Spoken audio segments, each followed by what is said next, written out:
very important story that's been the theme of our project and the theme of the exhibition that we're launching today, the theme of migration and resettlement and resilience.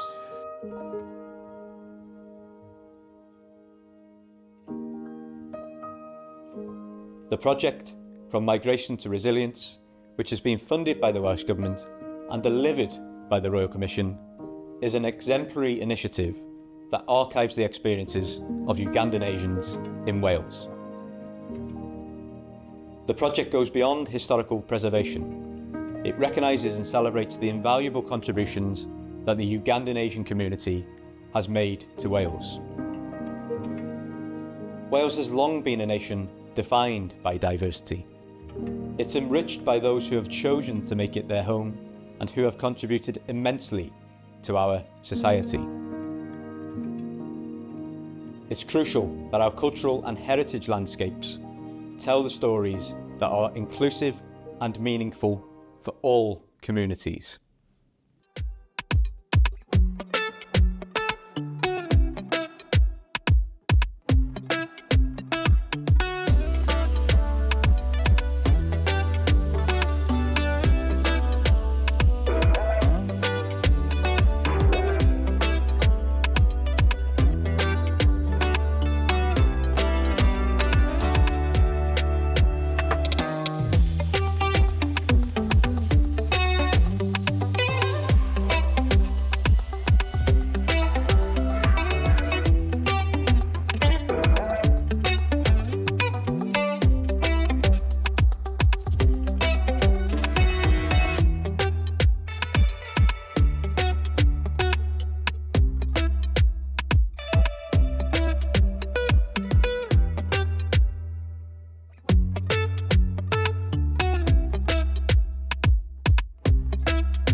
I'm pleased this project will help future generations understand and appreciate the diverse histories and experiences that have shaped Wales today.